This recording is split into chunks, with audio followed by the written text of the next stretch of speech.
I will now give the floor to Mr. Adam Hadley, Director, Tech Against Terrorism.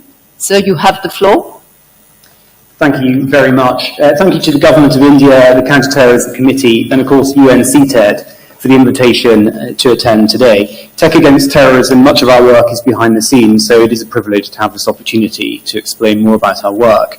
We are an independent public-private partnership focused on countering the operational use of internet technology by terrorists. This includes capacity building with tech platforms, big and small, enhancing emerging norms, content takedowns, and developing technology, all whilst respecting human rights and upholding the rule of law.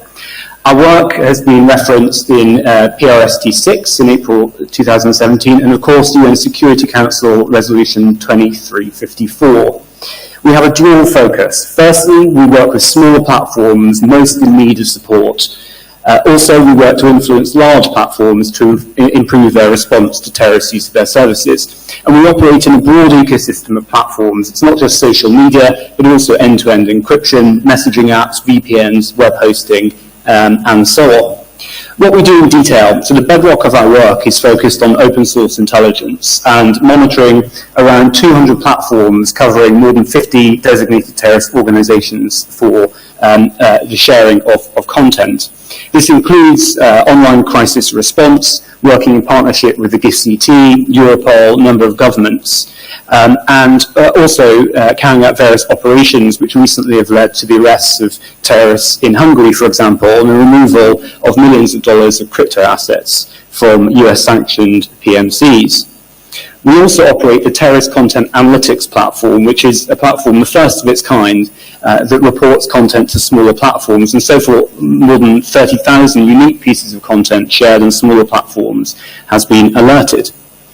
Fundamentally, we focus on proactive outreach to the tech sector. We look at smaller platforms. We try and understand where the threat will come next. And the important point to stress here is that while it's right and proper that discussion is focused on the large platforms, in reality terrorists often use the smallest platforms first, and it's often easier to take down content in that context.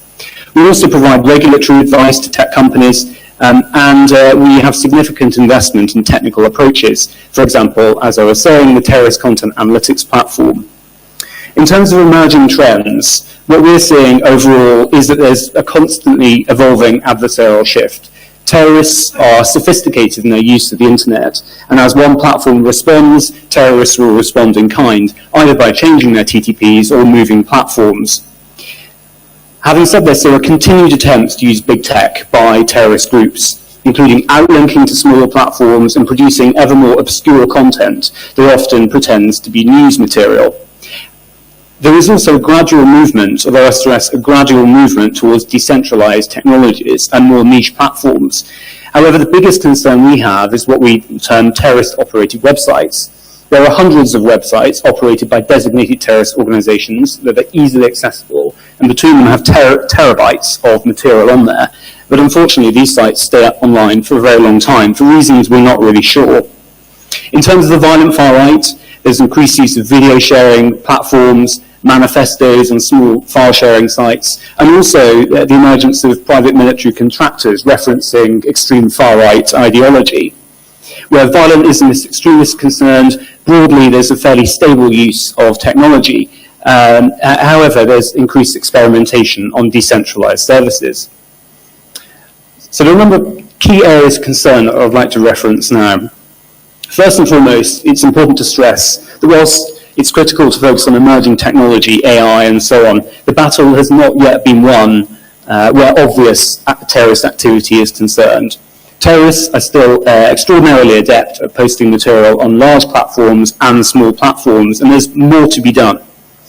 Secondly, the disruption of activity on platforms is pushing activity into further, deeper, darker parts of the internet, which will necessitate increased cooperation between governments and platforms, and therefore we believe public-private partnerships will be paramount in ensuring success in this increasingly murky and complex area.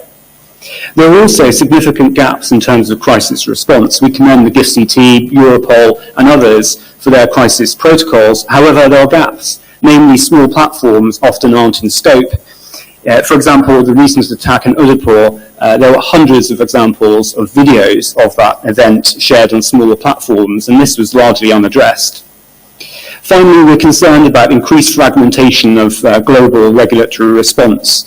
It's obviously great that governments are beginning to think about regulation of the online sphere. However, there's very little harmony or consensus, which means that tech companies, big and small, are often confused about what they should and shouldn't do. And it makes it extraordinarily difficult for tech platforms to uphold the rule of law, given how confusing it can be. So in terms of next steps for Tech Against Terrorism, we are pleased to be continuing our main efforts, which is mentorship of tech platforms in partnership with the GIFCT, and we'll also be starting a new phase of development of the Terrorist Content Analytics platform funded by the Government of Canada. This will focus on archiving terrorist material in real time, alerting this material to smaller platforms, providing 24/7 threat monitoring, and also developing a number of practical tools that can be used by small platforms.